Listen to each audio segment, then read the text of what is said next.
Hey, this is Nick Stoynoff, DJ producer from Chicago, also label owner at Noff. You're currently tuned in and listening to the Liverpool Connection Podcast, music and football. Hope you enjoy.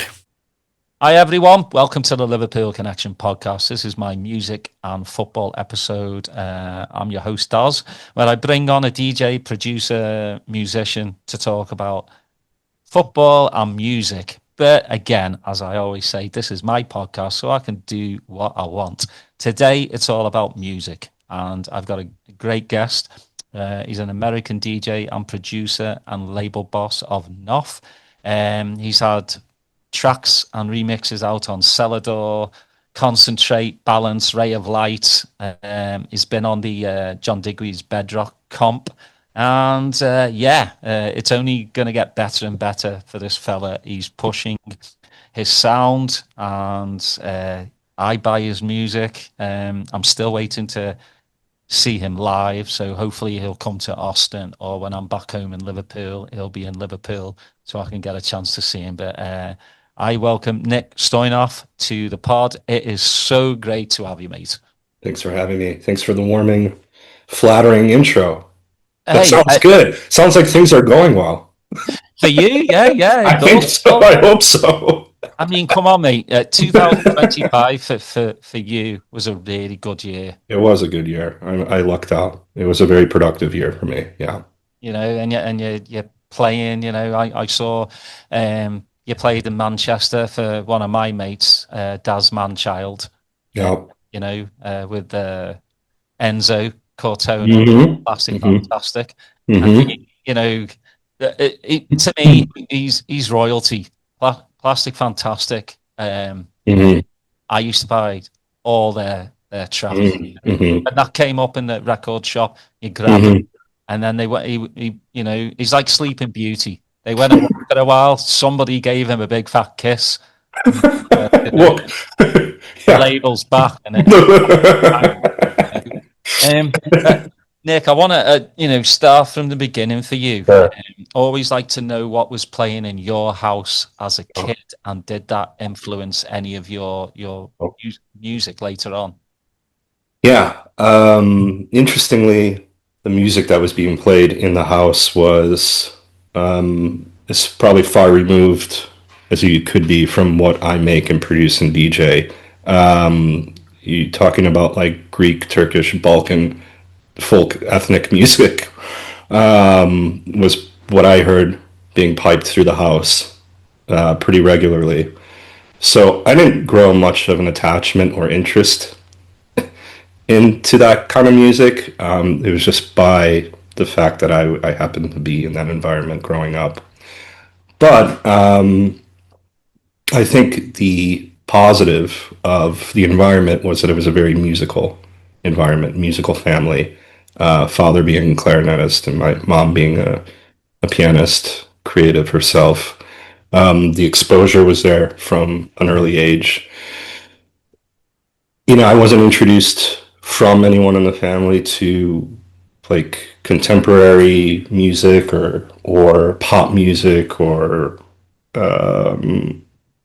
rock music or anything like that. Those were introductions that came from friends and people that I met later in life, either in school or just things you pick up along your musical path. So to answer the question early on, it was kind of an abnormal introduction to music if you think about what I had and where I'm at today, the arc of it.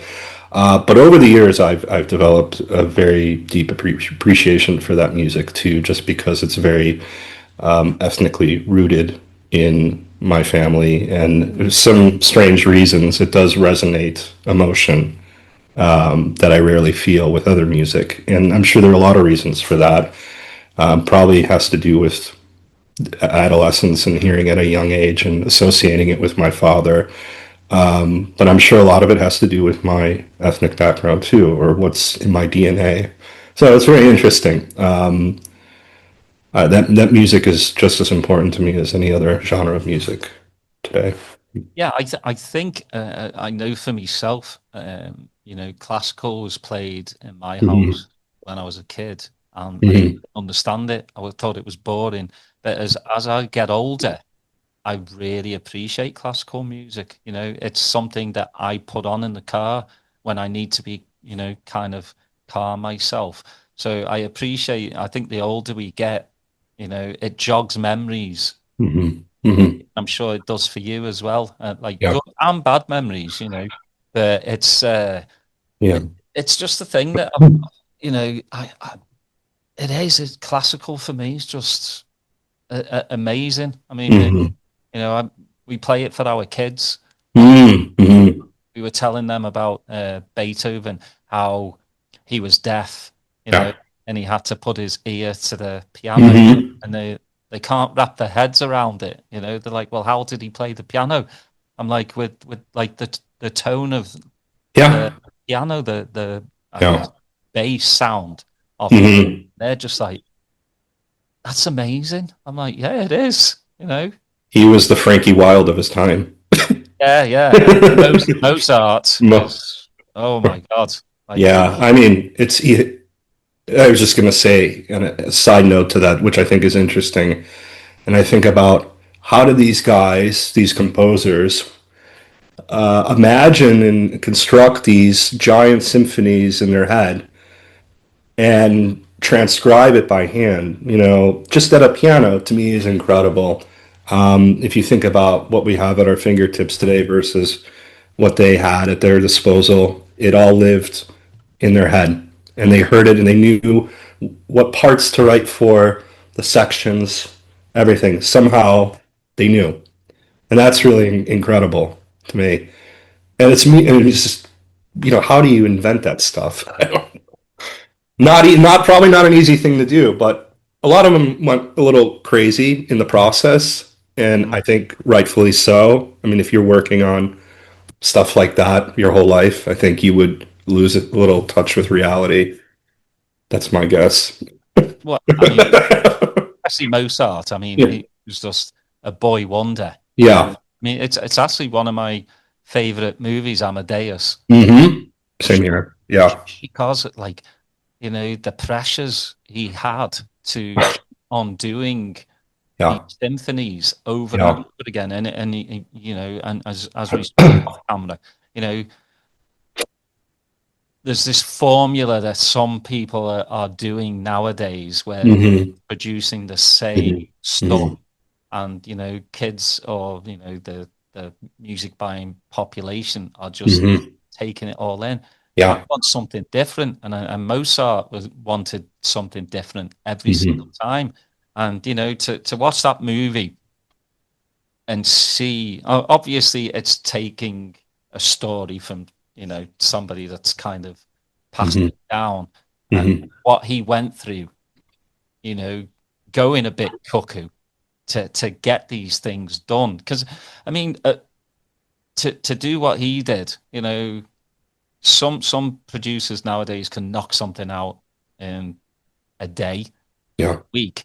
He was Yeah. doing months upon Yeah. months and years to do these things. Correct. It would have gone a bit loopy as well. Yeah. Yeah. It's amazing. It's amazing. Yeah, yeah. Yeah. It. I haven't watched that movie in probably years, but then you Mm. know, some things start ticking, and yeah, I really appreciate that movie. Yeah. It's a good one. It's a very good one. Yeah. Yeah. So your early influences, Yeah. you know, obviously you just said. So when did like you know DJing and electronic music start to you know Yeah. come into your life? It was like a collision. It wasn't subtle and it wasn't gradual. It was probably I can recount it pretty specifically to being in middle school, seventh, eighth grade period. You end up meeting someone, a friend who I'm still friends with today, who I sat next to on the bus on a field trip going to, well, you know, Wisconsin. And I didn't have any really music with me. I didn't understand what I liked or disliked. So I just carried like a CD player with me with one or two things. Hands me this CD, I hit play and the rest is history. It was the Wipeout XL soundtrack from 1997. So that's like a who's list of famous electronic acts, and there's big records on it. But that did it. That pretty much said, I don't know what this is, but I need more of it. So this is actually kind of a funny thing. I come back, Best Buy, which in its heyday was the place to go get everything, including music, actually. Um, I walk into the Best Buy in some suburb of Chicago thinking, no way anyone's going to know how to help me with this stuff. And sure enough, one of the employees there is like an electronic music aficionado, hooks me up with all the Paul Oakenfold CDs in the Best Buy. And then I went, yeah, I get it. I don't know what this space is or what this is, but I'm going to start leaning into it. And that's how it started. And this friend also, I think introduced me to the idea of like turntablism and house music in Chicago. Of course, it's hard to ignore that being from Chicago. It's part of the history here.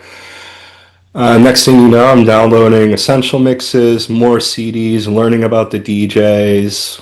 I'm in bed every night just listening to these huge crowds go nuts for these guys in the late 90s and just imagining what's happening in my head. And I was just hooked, absolutely hooked. And at some point, it started to develop where I wanted to become more of a participant in it. And so the DJing was, I think, the first step, is like, how do I become that person? I want to be that person. And then you start buying the records off the track list that you download with the essential mixes, and you start hunting them, and you start saving up for turntables, and next thing you know, we're here talking about how it started somehow 20 some odd years ago. And it's Yeah. hard, but everyone's got a different story about how they came into contact with it. Mine was just kind of, I'm sure I would have discovered it, in what capacity or how involved I would have gotten. I don't know. Depends on what stage in life. I do have to make one note. It's an important one. When I initially went to school after high school for college, I attended a very liberal university school, liberal arts college, that if I didn't go to, I would have largely ignored music. The problem was they loved everything, including my strange interest in electronic music. And that really reinforced my love for it. And I said, here's a group of people that really like what I do. It's made me really enjoy what I do. It makes me feel like I should do more of it. And that changed the trajectory pretty substantially for me. I ditched a lot of the expectations I had for myself of going through like a formal education and went through like an audio engineering program. That's another important point in the timeline because I don't think I would have really made a pursuit of music if I had not gone there. Yeah, I mean that's the thing. Well, you got to thank your friend for Yeah, I lending do. you the, Yeah, yeah, that could have gone tits up as well. yeah. Gone the bad way as well. Like Right. Yeah, really immerse yourself in the rave scene, and right. all what goes with it as well. So yeah, I I mean, mean, the story gets a little more bizarre. It's like, you're at the small liberal arts school in Wisconsin and you're ordering vinyl and you happen to go down to the mail room one day and you're going to pick up your vinyl and someone next to you is getting a package shaped just like your package. And you go, huh, that's funny. Oh, what do you got? Yeah, vinyl. Oh, what kind of music? You wouldn't like it. It's not, really weird music. He opens this thing. It's like the latest bedrock release. I'm like, you gotta be fucking kidding me. Like, of all places. Fast forward, he's going into Chicago like every weekend to go see all these guys play. He's making connections there. He introduces me to a lot of people there that would later become very good friends of mine and actually opened up a lot of doors for me and getting connected in Chicago. It's such a strange, almost stranger than fiction kind of thing. But I mean, me going there changed everything. It really did. Yeah. yeah, that seems fate. Obviously, like, it's what would you go to record shop In Chicago, yeah this one I still go to is called Gramophone Records. It's just iconic. It's an institution, and it's got a very strong connection to Smart Bar as well, which is an equally important institution in Chicago for a lot of reasons. So they're a bridge essentially, and Gramophone's been around. I don't know how many years, but I used to go to their older location that was further down the street to where they are now, and that was great. I'd go down there, I'd save up my money for the week for the one or two imports that I could afford, which in the trance progressive house section came out to about $30 with tax, which was a lot for two records. And that's how I would try to spend the weeks and months of building a collection, getting more involved in the scene, being immersed in a record shop, talking to people who knew the records, who knew the scene, who knew what was coming out or what they could recommend to me. But that record shop, if you go on their like Instagram page, famous people are walking in there all the time. DJ Sneak is in there.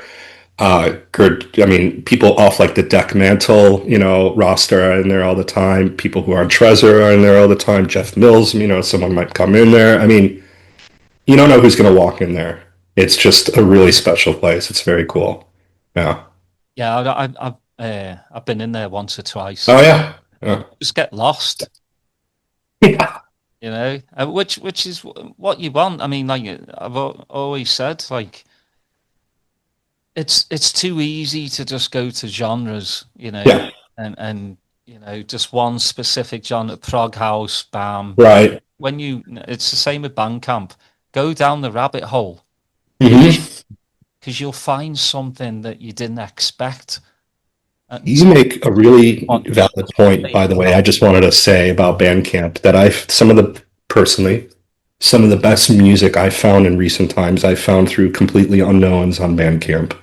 And I'm really grateful for that because it's part of the discovery process, like you would be in a record shop of digging.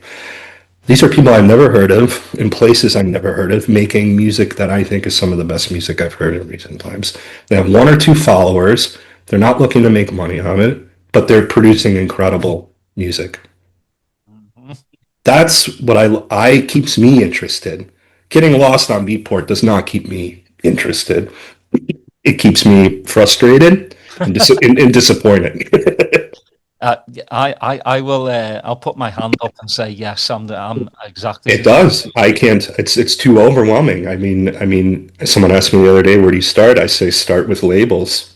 Sometimes, because labels at the very top house artists, and then other things that might be within a sphere of interest to you. Otherwise, I just the thought of it stresses me out. Yeah. Well, I think Beatport pays somebody in a basement to come up with different genres every week. But I mean, I love my progressive house, but if you go to progressive house on Beatport, 90% that's not progressive house. I don't know what that is. That's like it's like EDM pop music. Yeah. So and that's you've already lost an hour of your life listening to just absolute dog shit, and I've had enough. Yeah. Well, yeah, and to your point too, which is well taken, is I'll spot a track in a track listing. Like I might go listen to sets to find tracks. Like I'm totally okay with doing that. And then I'll go find it on Beatport, and it's labeled as something you would never think it should be labeled as. That's the other thing that's kind of funny about it too. It's like you would never find it, unless you heard it first somewhere, and then it gets somehow classified as down-tempo club music or something totally off, but it's what you want for your sets. So yeah, I know what you mean. Yeah, a lot of the break stuff that I listen to is electronica. Right, electronica. Yeah. I'm like, okay, all right, it is. It's frustrating. Yeah. That's a big reason why I miss record shops. Is because you have like You know, if you go in enough times and bother the shit out of them, Right. the sellers will get to know what you like. So they Right. come in, here you go, Daz, here's a stack of 20. Yeah. Yeah. Yeah. Yeah. Yeah. Probably 17 of them you'll like. 3 of them are just not your bag. Sure. But you'll turn them over and then go, oh shit, the B side. Yeah. Yeah. Right. But when I go to Bport, I just seem, and it's soulless. I spoke to Sander about it, and Mm-hmm. when it's just you sat in front of a computer, it's a bit soulless searching Yeah. for tracks. But back in the day, or if you still buy vinyl, going there and seeing other people, you get to talk to other people, you Yeah. get to mingle. It was about socializing, and that's one aspect I really Yep. is the socializing. You got it. And I miss going there and somebody's like, oh, you like that? Well, I'm Yeah. throwing a party. You want to come check it out? Yeah, why not? Why not? And I miss that part.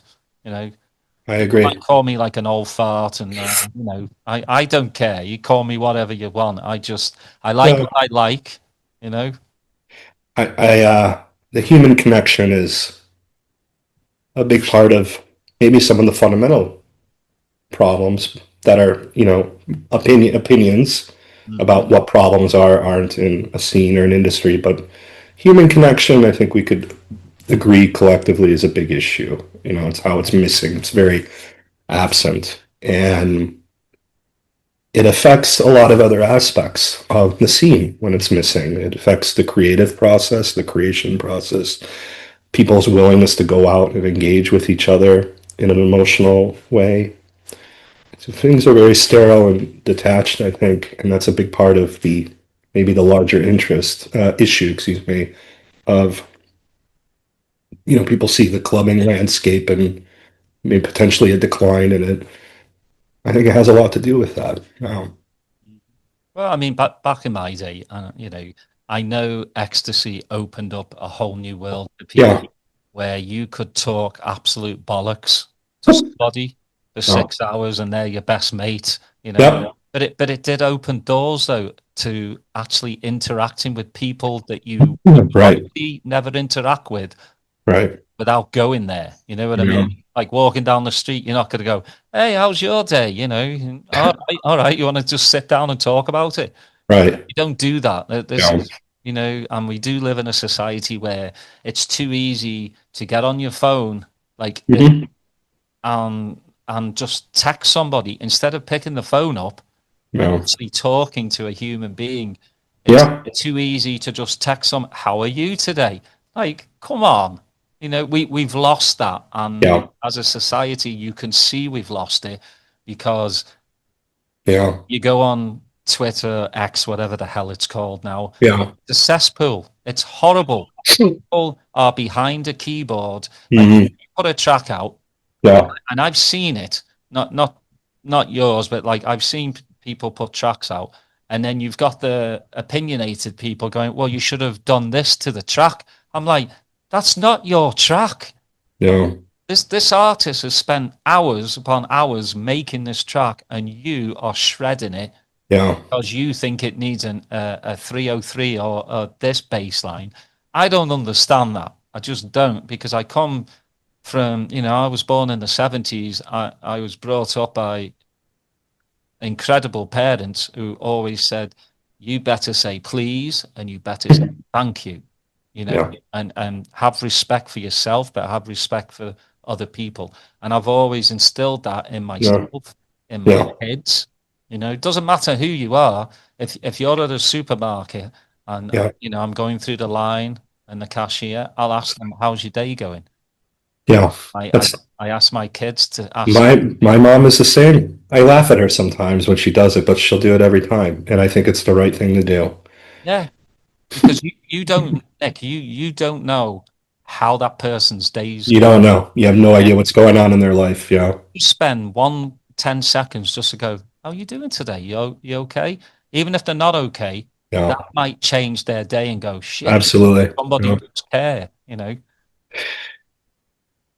You're right about people who hide behind the computer because for them, what are the consequences? They don't see any consequences. They can just do it from the comfort of their chair. Yeah. Nothing, you know. You got to think, what's uh, going on in their life to make them like that. Yeah, yeah, I agree. Yeah. Yeah, I know we're going away from. a little. Well, yeah, but that's That's, okay. It's a broader conversation. That's worth well, that's why I having. love these conversations because Uh, they go a little bit, 360, but then they come back to what the original talking point was. But let's get back to you because I want to know more about you. Obviously, you know, being in college and being with like-minded people helped you. yeah. And when was it when you were like, all right, I want to DJ, I want to get a set of decks and start doing this?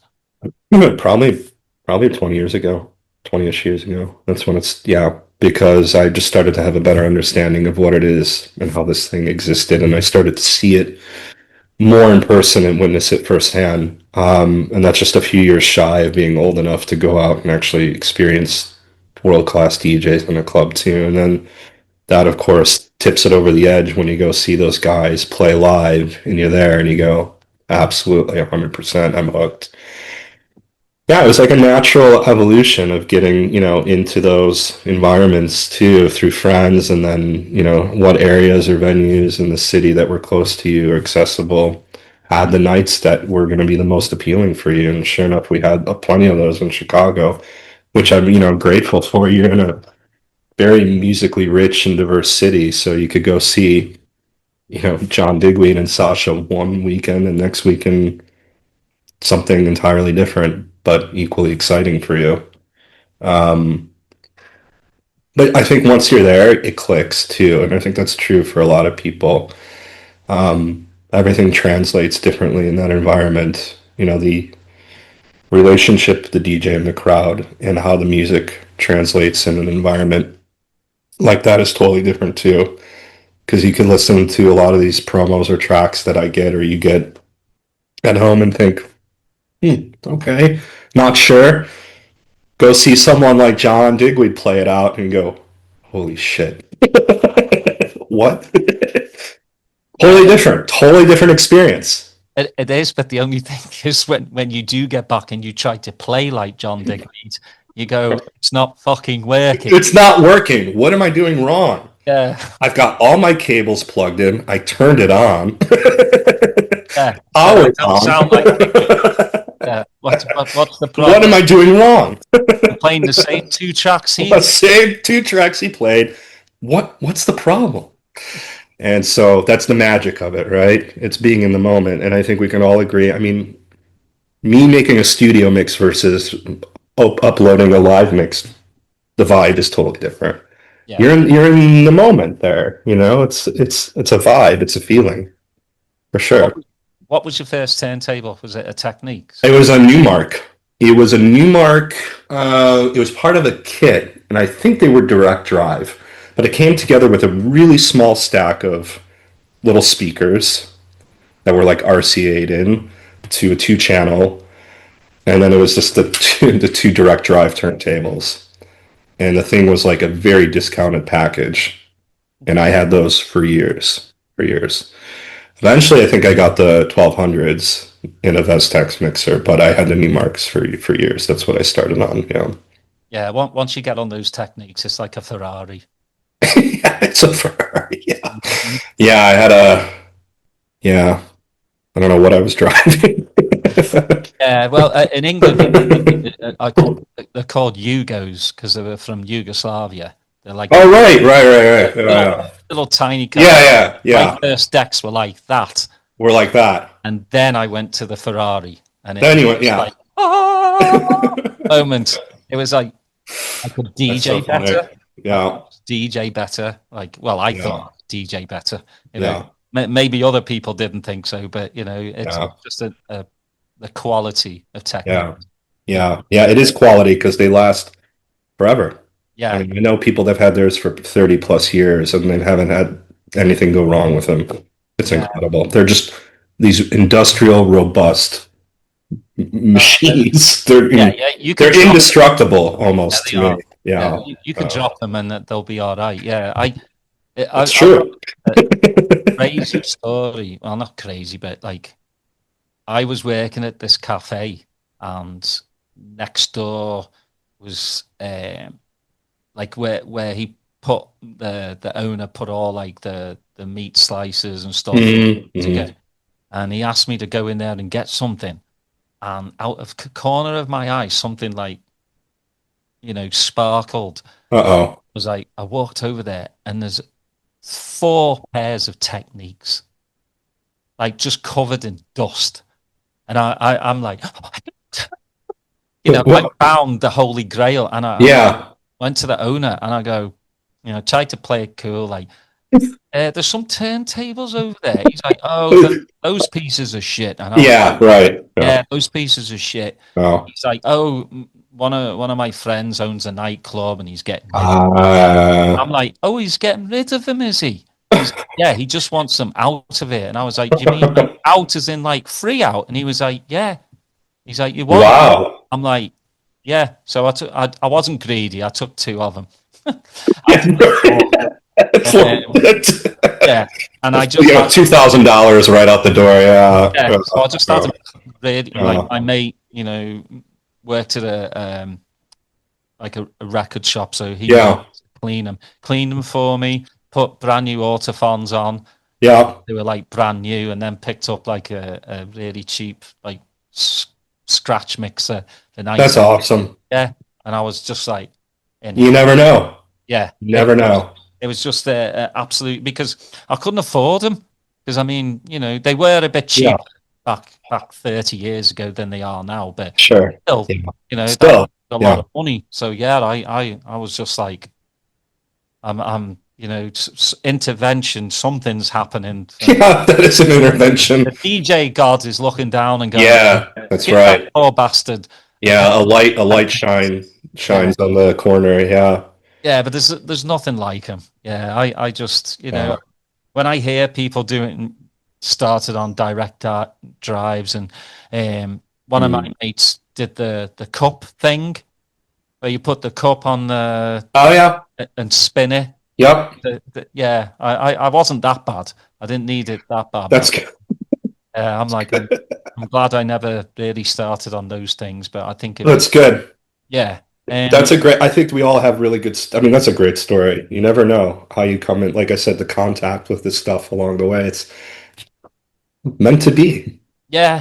Well, I mean, if I didn't get those, I probably would have just been more of a raver than I was a DJ.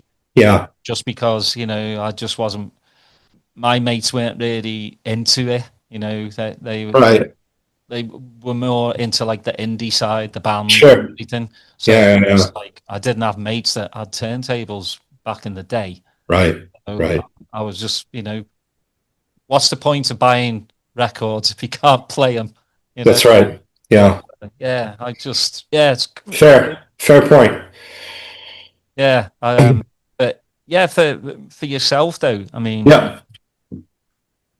I know Chicago as more of a house city, Colette and Heather.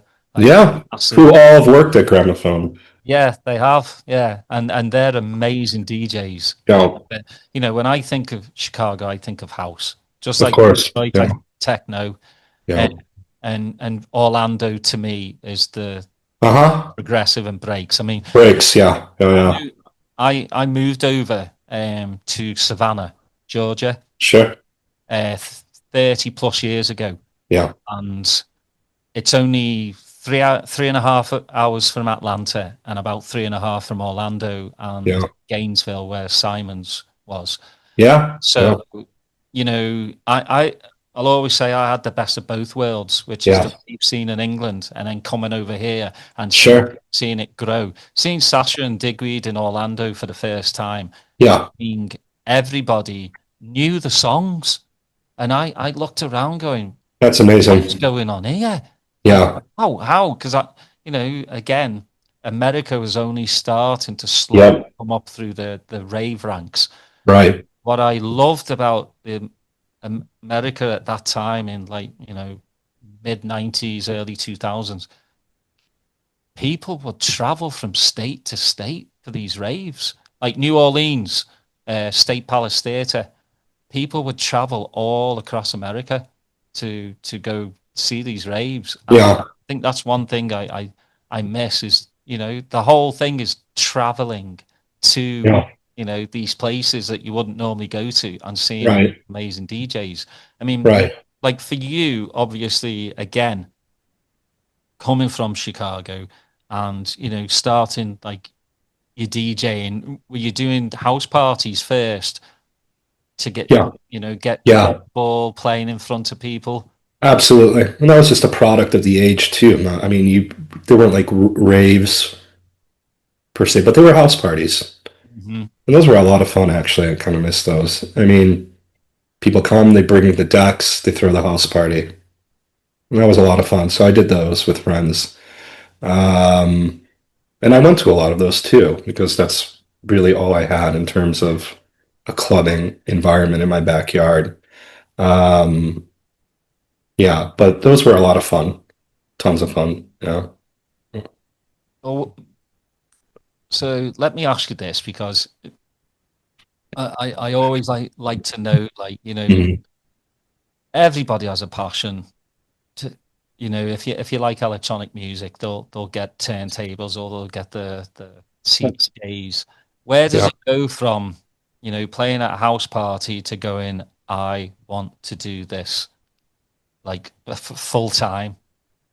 I think that started to show up more when I started getting the production component going. And that took a few years of messing around with like Ableton early on. And then it started to click around 2007, 2008. And just happened to have my first release come out on a Baroque sub label, which I thought, huh, wow, I really made it. Which at the time was a big deal getting signed. And then on top of that, it's a Baroque sub label. So I said, at that age, you're younger, what do I have to lose? Let's just make it a full-time thing or try to. So I'd say it was at that point where I really started to dive into it. Yeah. Mhm. What was your first like studio? Was it just basic with Ableton? Basic, yeah, just computer all in the box. Between 2013-ish and 14, I acquired some outboard gear. So just for a few years, I had a lot of outboard gear and then sold it. Went back in the box. But the studio was not like just a bedroom studio, producer's bedroom studio. Yeah. That was like a project studio. Nothing exotic. Rocket Fives, computer, and a MIDI keyboard. And a lot of the catalog is the earliers are all built on that. And then between about 2014, almost up until like, the pandemic, I was just kind of fizzling out a little bit for a lot of reasons.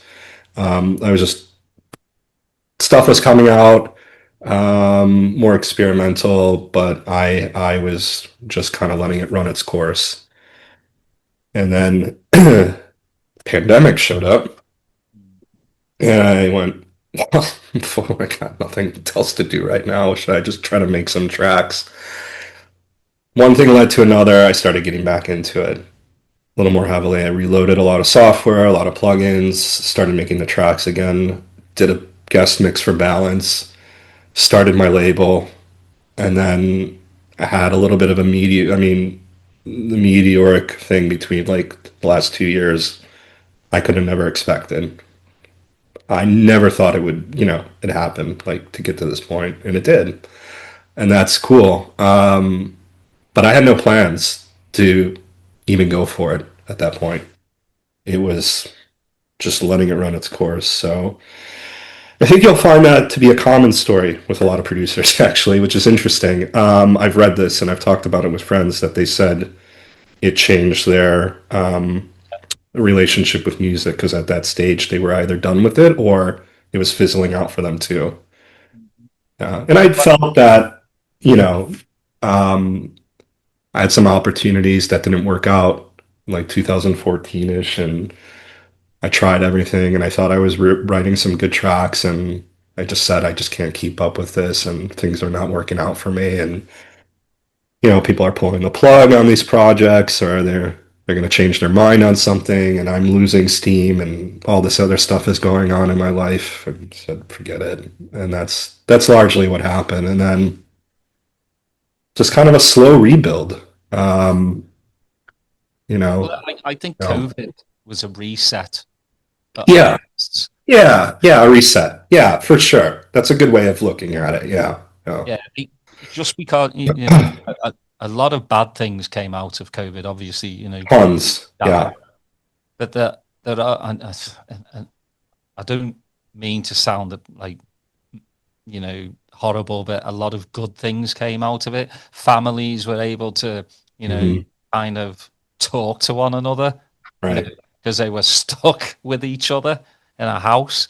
right, The creatives of this world were yeah. able to just kind of zone in. I've listened to Noel Gallagher saying he wrote Mm, so many songs during COVID, interesting. so many albums because he had the time. The world was shut out, you know, because you couldn't go out, Right.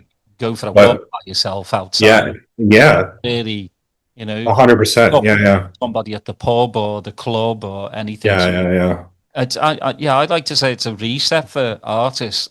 And I mean, is that basically why you started the label as well? That's a big part of it is that um, the label was something I had toyed around with conceptually for many years, and I just didn't have the confidence to pull the trigger on it. And there's a couple things to be said about this that I think is important for anyone who's listening and considering starting a label because it's an important addition to your work as an artist if you choose to do it. Is that it forces you to take ownership of your music because you're not relying on other people's opinions or depending on their brand to validate what you're doing. I had all these tracks lying around, finished, unfinished, nowhere to go. I said, I think these are pretty solid, but I have to be confident and believe that they're worth releasing. And that's when I said, well, the balancing is coinciding with this. It's so easy to set up a label today versus how many years ago. The administrative costs are zero practically. I use Proton that manages my entire label from an admin side. I They have like a management fee, which is more than okay because it saves me a lot of time and money, and it organizes everything and can structure everything. So that wasn't an issue. The barrier to entry was pretty low. I have all this material I can start cataloging and thinking about how can I build out a little bit of a schedule of releases. And I stumbled on a logo that didn't have the Noff thing in it, but I said it would be cool if I superimposed off on this thing. And I said, this looks really cool. I'm going to run with it and just do it. That's what I did. And that's how it started. But for years, I said, I'm going to start a label. I'm going to start a label. I didn't have the confidence and it didn't make sense. But it really forced me to turn inwards and validate my music for myself and not rely on external validation or labels or other people to tell you that's good enough to go out there. Yeah. That's a really hard thing to come to terms with. But it didn't make sense. But when I saw the logo and I saw the timing of it and I saw where things were at that moment in the world, I said, I think there's a lot of alignment here. Let's just do it. Nothing to lose. So that's yeah. Well, I mean, I'm sure, again, as an artist, when you put your heart and soul into the music you make, Yeah. um, uh, okay, you make a certain track. Do you? Because I always like to ask this: do you think of a certain label like, okay, Last Night on Earth, or whichever label, and then you send it and you don't get feedback, or you get it just knocked back? It's got to, really hit here. Hmm. And, Hmm. and, and I'm sure, this goes out to the younger producers as well, you know, Hmm. uh, that if if it doesn't work out, the best thing to do is, maybe create your own label, put it out Correct. there, get a Bandcamp started, Correct. and Yeah. start, Yeah. making a name for yourself. Yeah. How do you feel? I mean, when you first put it out, Yeah. and I think you're going to probably say the same thing. It really does like hurt deep if you've put it all in there and Yeah. getting rejected by Yeah. labels. Yeah. It hurts. But you develop a thicker skin over time, which I'm still working on to be fully transparent. This last year was great. The first 3 weeks of this year have been like the worst weeks for me. Awful. And it's a reminder that I need to toughen up on a lot of stuff. And that's not an easy thing to do, and it's easier said than done. So these experiences are meant to be educational too, for you to understand that it's going to come with the territory. And then sometimes you have to remind yourself not to take it personally, as personal as it is. Because the things that often make or break the progress and growth of people in this scene or any artistic endeavor is the emotional, physical well being of the artist, which can be broken very easily by rejection and pain and all sorts of other things that come with the artist struggle. Um, it hurts, but the more you learn to take that ownership of yourself and validate yourself too, and try to move on quickly from the rejection, better off you'll be if you can do it. It's very hard not to get to detach from that stuff. It's very hard. So it could be additionally painful to set up a label and get the criticism and judgment that it might receive as well, because it's all on you and it's you. It's a direct extension of everything you do in your life, and it's very painful to have someone reject it or dislike it or criticize it. But you have to come to terms with that before you start putting that stuff out there, because it's going to happen. It's going to, like we were talking about, of people who might feel comfortable behind a computer writing very judgmental, critical comments of someone's music online because they don't feel there are any consequences and it's very easy for them. That person who's reading them is going to have to accept the fact that that won't be the first or last time that will happen too. And I think the mistake a lot of people make is to engage with it. And once you engage with it, it's a dead end. It's a lose-lose situation. If you can just table it, park it over there, and you'll be better off. So all this together, because I think it's a really good question, speaks to a really important thing that I'm trying to get better at, and I think is an important aspect of success in this business, is your emotional strength and well-being, and your mental strength and well-being, and how important that is, because it makes or breaks everything, in my opinion. It's not like who's better, who's more talented. It's the people who can survive all the pain that Yeah. comes with it. I think, we're so embedded to look at the numbers. Mm-hmm. I mean, same with the podcast as well. For the first half of the year, I was looking at the numbers constantly Yeah. and just going, oh, well, I need them to be better or I'm going to just give up. Yeah. My wife, she's so good. She's like, shut the fuck up. She's like, yeah, she's very blunt. She's Right. Right. Yeah. Houston. So to me, she's like a scouser, a scouse girl. Yeah. So she's Yeah. very blunt, but she's like, are you doing it for Right. the love of doing it, or are Yeah. you doing it to make money and for the numbers? I'm going, well, I love doing it. She's like, well, then just fuck the numbers. Yeah. And I know it's a bit different to an artist. I mean, when you put something out, you want people to like it, and Yeah. you do Yeah. want numbers to go up Sure. Sure. because that helps you make more. You could, if you get a good, royalty check, you can Yeah. get more studio equipment. You can Of course. Yeah. do more A&R. Yeah. There are perks to it, but I think Of course. we sit there and we self like absorb like this negativity. I I've had some messages like from people, and I'm just like, Yeah. oh, you wrote that to me, Yeah. you prick, because Yeah. I know you wouldn't say that in front of my face. You know, it's just horrible. Just Yeah. you're not a very good host. Like you talk absolute like Huh. blah blah blah, and I took that to heart. And it weighed on me for a while, and I sat there and pondered again. Should I Yeah. keep going with the podcast? And again, my Yeah. was like, who cares what the Yeah. people behind the keyboard say? Who cares? Yeah. Like, Yeah. why are you letting it, like eat you up inside? And Yeah. I was able to grow that thick skin. And, whoever sends me a message, Yeah. I don't write back because I used to write back. Yeah. That's what they want.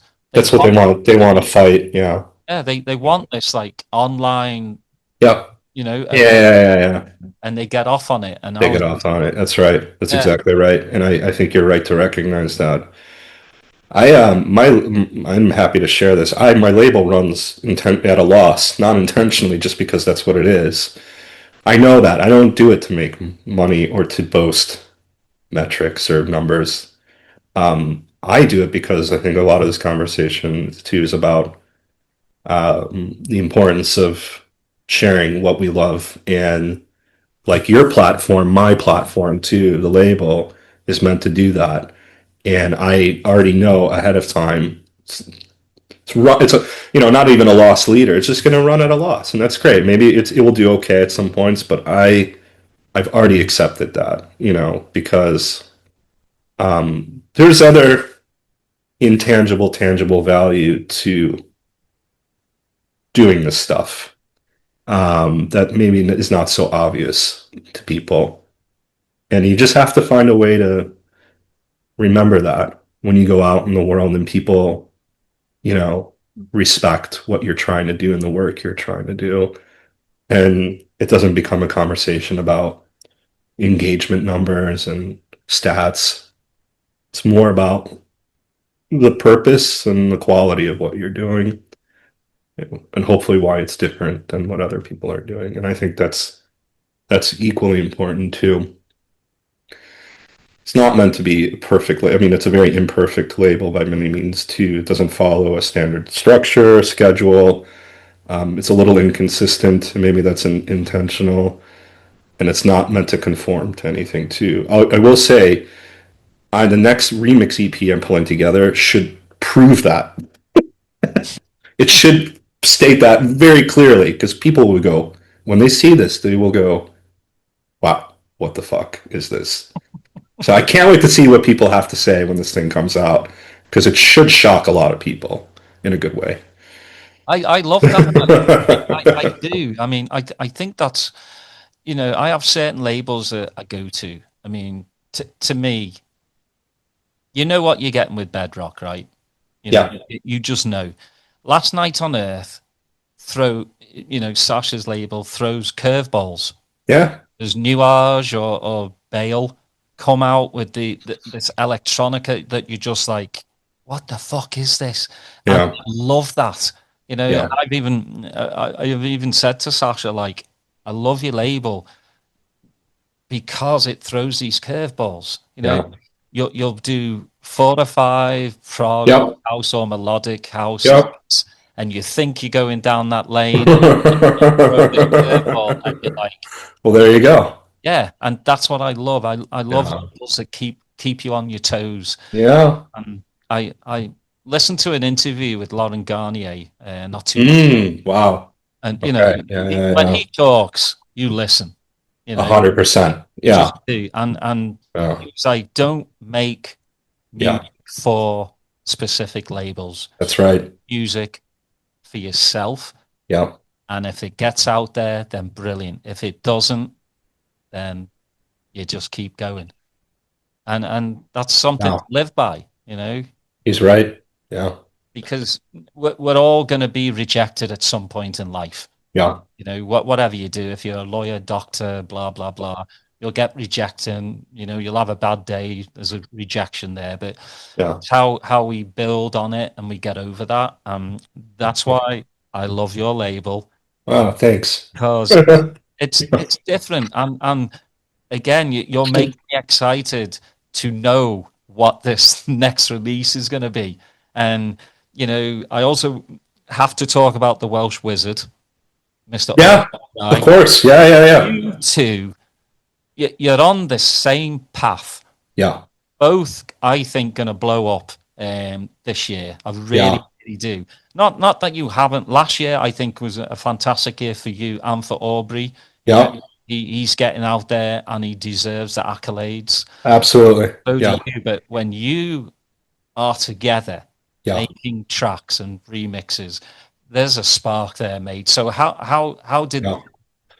come into fruition? That connection, or Yeah, the yeah. So collaboration. I think he was a fan of the label, or he did tell me he was a fan of. He was getting the promos and leaving great feedback, and he was really positive and supportive. And then one day I get an email, "Hey, you want to do a remix for Music de Lune?" It was called "Like a Crime," and I was, I mean, in typical fashion with me, there's about three or four or five different versions of a track or remix that I will try to work through until I settle on something that's either a combination of all those versions or something in of itself. Spent a lot of time trying to get it right, and I wasn't gonna. I was just like, I don't know if I can finish this, and he was like really supportive and gave me a lot of encouragement, and went back in the studio and wrote some more parts to it and actually assembled it with a couple of versions that I had worked out previously and became the remix that did pretty well. So delivering that was good. Started a really positive relationship, working relationship with him, and then Bedrock things showed up, got accepted, and then I said, "This is interesting. Now what?" And so him and I started working more on originals together. And you're right, it's there is a wavelength there that we're both on for sure, because it's not only like an unspoken thing. Um, we work really quickly too, and I think that's says something about being on the same wavelength. Like we're not questioning the decisions we're making in the process. Like we both feel very comfortable about what we're contributing to the music we're working on together. So, when we're bringing our strengths together, it's powerful for sure, and it's fun. It's fun too, and that's the whole point of it. So, yeah, he is. I mean, his stuff in of itself is really amazing. He is a phenomenal producer, um, who has a very sharp um, production style too, and you can hear that. And it's really refined, but it's good. It's like it's its own thing too. So it's awesome to work with people like that because they're going to make you better, right? You want it, you want that.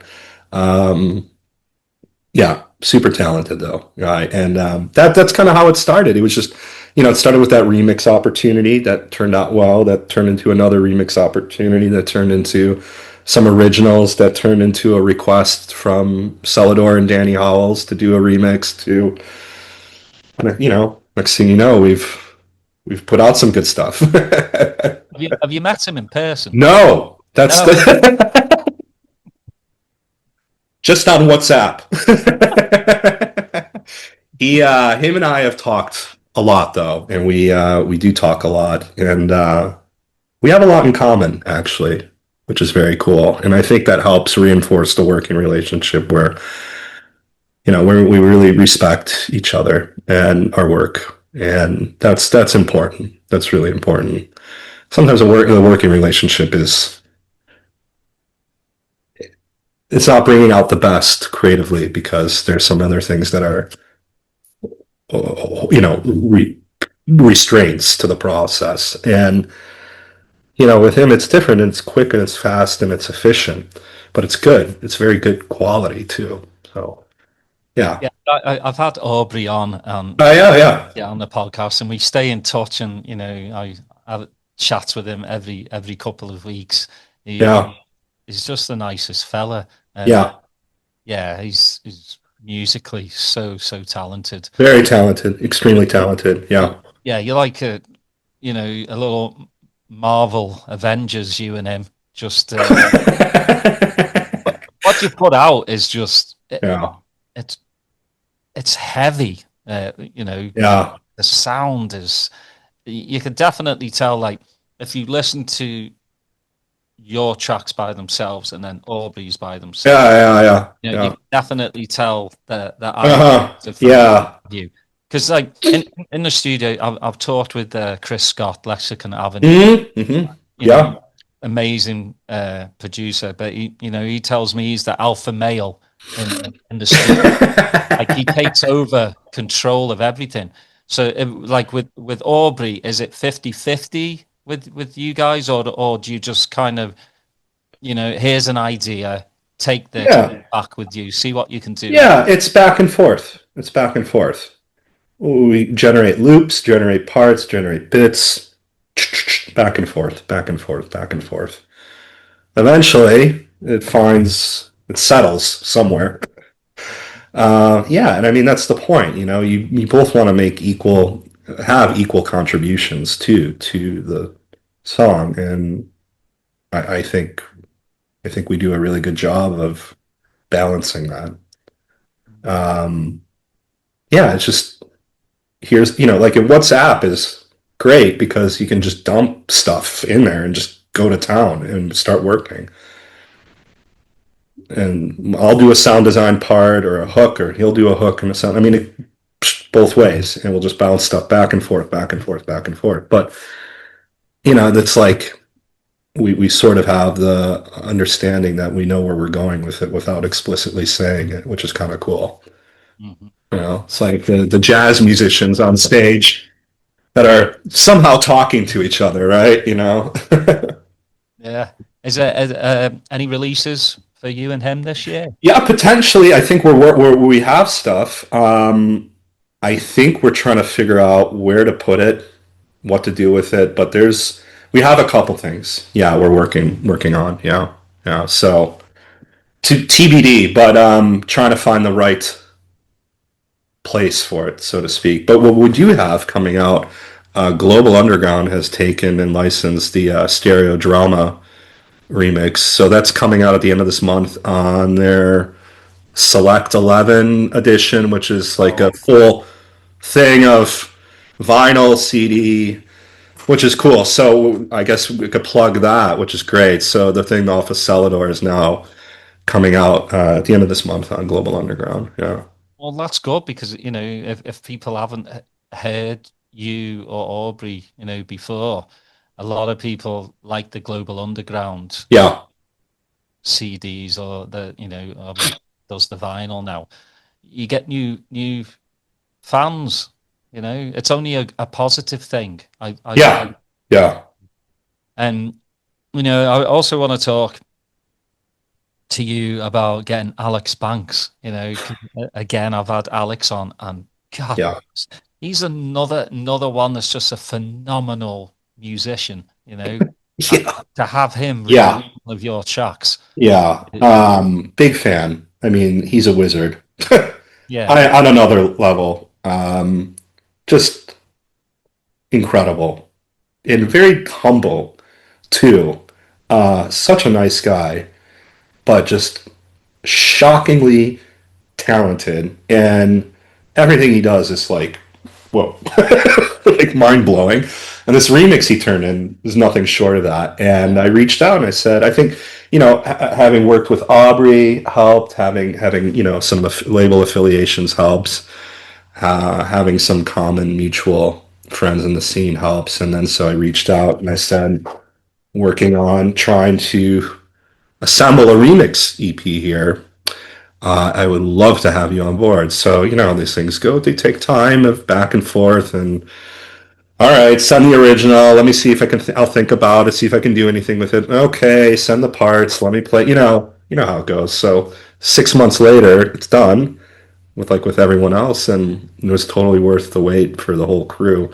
But he's just an incredible talent. Really, it's just these larger than life productions. That's how I would refer to his, music. Just the sheer its size of what he produces is it's incredible. But yeah, I'm grateful to have like him on the label. I mean, that's what it's for. To take my time to try to get really talented people like Alex on the label is, why it's worth it at the end of the day. Not putting out releases every other week. That's not what I'm interested. I'm interested in going one by one, take my time with it, do it right, put it out, move on to the next one. Yeah. Yeah, and I just again, I love my Max Coopers of the Yeah, Max Cooper. Yeah, exactly. Yeah. And to me, Alex is on that level. That's right. It doesn't probably have the backing like Max does. No. Max is doing the whole like crazy visuals. Right. Alex is starting to do the hybrid DJ live stuff now. Right. Again, anyone's listening and Alex is in your city, go see him. Go see him. Yeah. Yeah, he's incredible. Yeah. Just such a talented guy. And again, really nice guy. Like all the communication, everything. You can tell, Yeah. when you're dealing with a decent person, and he's just a really terrific guy. Really, I'm just so impressed by him and his professionalism. That makes it great. You're lucky to work with people like that. Yeah. Sometimes it doesn't work out that way. Sometimes you get the obviously the opposite of that, right? Yeah. No. You need more nicer people who are in it for the right reasons in this electronic music scene, because obviously now it seems like every like DJ or producer has to have a brand to push, and I that doesn't sit well with me, because producer is not a fucking brand. It's weird, Yeah. So can I ask a clarifying question, if that's okay with you? Yeah. And could you brand like someone else's brand or their own brand, or so just so I understand? And you mean brand from like a corporate-y kind of brand, or do you mean like image, and what could help me understand if you can, please? More on a corporate level brand. Got it. I mean, like Frankie Wah, he has a brand, Shen, and he does that. It's pushing his mixes and production levels out there. I think I'm talking about like when corporation gets involved, like the EDM scene in America, the brand of the corporation part of it. Yeah. I just don't like it, because all they're doing is sucking the heart and soul of what to me, like the music scene, especially in England, the rave scene started in fields, in dirty, dingy warehouses. Now that's right. Yeah. Well, it comes with the money, unfortunately. When there's money, I mean, you ever see Wayne's World? Yeah. Where they do the product placement, and he said he would never bow down to corporations, and he starts pulling in like hats and stuff. Yeah. So, but I get it too. I mean, it's a financial stability. I get it. It's important. So yeah, I understand. Yeah. Yeah, it's just tough. It's tough to you got to make a living. I understand it, and I mean, you don't have to compromise everything, or when somebody kind of like offers an insane amount for you to go like DJ somewhere, right. It's hard to turn down, isn't it? I can't even imagine. I mean, what are you gonna do? Yeah, I can't imagine like being like Fred again. and the amount of stuff that gets thrown at him, Sure, and sure. the amount of money that gets thrown at him to go DJ, these corporate events. I'm It's sure. it's a fine line, At least to me, he stays credible. Mm. He does what he loves, and Yeah, it's great. I love his music. yeah, and you can tell like when all the Yeah. videos that you see, he's smiling, he's enjoying. Yeah. Yeah. I get that part of it. It's just the Yeah. corporate part that just digs his little nails in and Yeah. sucks the Yeah. life out of it, and then he'll go on to the next thing. Yeah. Yeah. Yeah, that's what I have a problem with. Fair enough. But that's life. That's That's life, right? yeah. So, Yeah. On that note, what's going on for you in this year, DJ gigs wise? well, Balance is happening in Yeah, August. Croatia. Working on some other stuff. Really focusing on more original material right now, and the label, because I think that's a good place to focus a lot of my energy. Um, I was talking to my friend Omid 16B, who I've got some releases on his label. Oh, look at you dropping names. Yeah. You ever hear of that guy? Yeah, once or twice. I would love to have Ahmed on. I would love to have him on. Well, we'll edit this out, but I'll ping him.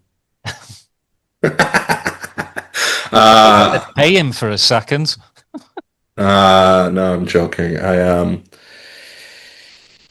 He's always given like some good words of wisdom to me over the years, because I've actually known him for a minute. And he's just like, you have to be focused on the music and not chasing the gigs. And I think he's right. It's easier said than done, because you want to go and get the gigs, and you have to make that part of the routine and the process. You can't let the foot off the gas with that. But he's right. If you're just solely focused on chasing the gigs, you're missing out on a really important part of it, which is, the music that you're making, which should be used to leverage getting gigs. That's the idea. And he's right. So while I'm happy to entertain and take anything that's thrown my way, I don't want to spend an inordinate amount of time chasing it either. What I want to do is really focus on the things I can control in front of me right now, which is the label and my music. And I have frankly, some really ambitious plans and what I want to release.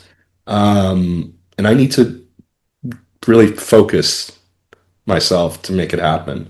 So I'd say that, like, from a priority point of view, that's where my head is at. Is like, all that other stuff is great, and I hope it shows up. But right now, just focus on making the best music I can make. Yeah, I do have a release coming out on Vapor this year, so that should be good. I'm excited about that. Some other stuff, but that one I can announce, because in a track coming out on Celador that I did with Guy Barone, that's going to be coming out. So a couple things already scheduled in. Hopefully more will show up. Well, I look forward to listening and watching your career grow, mate. Because like I said, after last year, Yeah. I think it sounds like you had a really good year. Yeah. With Aubrey, and Yeah. this year, Yeah. the planets will align. And Yeah, I hope so. yeah, We hope so. We certainly hope so. Yeah, that's all you can hope for, right? yeah, exactly. And have a healthy year. We get a year older, and we just like let's just be healthy, happy. Like I said, you turn on the telly and it's just bad news and horrible things going on in the world. Music kind of takes you away from that, which is a good thing. It's an escape. Yeah, you're absolutely right. I forgot. I jokingly say, if there's something I need to know about my mother, will tell me about it. So I don't watch the news. She'll let me know if it's something I need to know about. yeah, stay So, away from it. Just stay away from it. I don't. yeah, I don't either. Yeah, I So, know it's horrible to say, but I just don't look no, at the news anymore just because I know how the world is, and there are good people out there, obviously, there are. They're out there. They're out there. but Yeah. that stuff just gets thrown at you, and I'm in my own little bubble. I've got me, Yeah. and I Yeah. take care of them, and my mates, and Yeah. Yeah. Yeah. so. But Nick, absolute pleasure having you on, mate. And Thank you for having me. This was great. like I always say, like an hour goes by so quickly when you're just talking about Yeah. Look things at that that. you connect and that you love. But I just think like let me ask you this before we go. Like, obviously, like the progressive house scene in America, like I said, was mainly based out of Orlando, Florida, because of the influx of, Sasha&Digweed, Dave Seaman would go there first. But Mhm. it's progressed throughout the Yeah. US. Delta Heavy Tour was absolutely insane Yeah. because that was full on production. Where do you see like the progressive Mm. house, like melodic house, techno, Mm. whatever you call it, in America? Because you've got yourself like Randall Jones. Yeah. There are so many good American producers. Yeah. Spencer Brown, he's American. Sure. Yeah, Yeah. you've Yeah. got so many good American producers popping up all over the place. How That's do right. you feel like the progressive scene is in America? Well, it's healthy to the point of which it can support itself. And so what I see is a little bit of, which is, this is good, a little bit of a younger generation, a newer generation of promoters and DJs that are trying to throw events to support the music here. And, it's not like club events like they used to be. They're like more pop-up things, which is not uncommon now for where we're at with all this stuff today.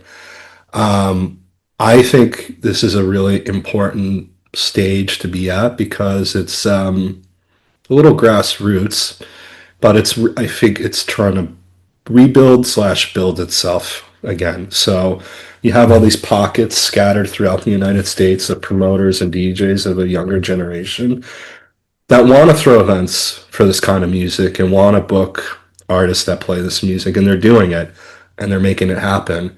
Um, so that's a very healthy thing. The question is the sustainability of it, and then them not losing interest or the passion for it too. Because I think, that's what happens. The promoters age out. They're tired of losing money. They're tired of all the other stuff that comes with it. And then the next thing you know, there's a huge void in the scene. These things no longer exist. So we're trying to fill the gaps. And I feel like that's what's happening now is that we're trying to fill in some of these empty spaces and bring it back into a healthier state. And it starts with what's happening in these different cities in Chicago, New York, and LA, maybe Seattle, Austin, or parts of Texas and Florida, major cities and not major cities where there are people there that are very passionate about this and in trying to make it work. And so I think the success of it is dependent on the collective effort of all these people to keep it going. Um, and that's going to help encourage and support new artists too, to make the music. That's an important part of it too. They have to feel supported, like they're being heard, and they have places to go play. So, um, yeah, I have very high hopes for it too. It's the haves and have-nots, unfortunately, in the scene, and it's maybe there was or maybe there wasn't a middle class of all of this at one point, and maybe it's kind of evaporated, but I think it could find its way back. Just going to take time. Yeah. But I have a very positive outlook on it. You have to take the long-term position on this stuff. Yeah, yeah. I think it's in a good place at the moment. And I always think that, with the EDM festivals, I think you're going to get 10% of Yeah. those people that go. start looking for something different rather than the big Yeah. corporate festivals. They Yeah. want Yeah. club pop-ups. So Yeah. I think it'll change in the next couple of years. People will be looking for a little bit more underground Yeah. stuff. So Yeah. And I mean, it has to evolve too. It can't stagnate or play it safe. It has to be in a kind of take risks and be interesting and exciting too. That's a big part of it. So yeah, we'll see. mate. Well, again, Nick, absolute pleasure to have you on. Likewise. It's Thanks for having me. you're my second guest of the year, so Cool.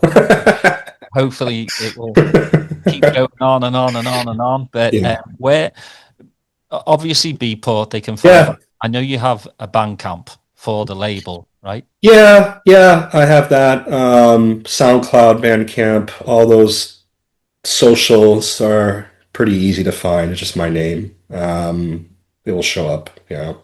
So everyone go check Nick's music out. You won't be disappointed. And look forward to his new releases coming out this year. Again, as I always say, just look after yourselves, stay healthy, and we'll see you next time. Thank you.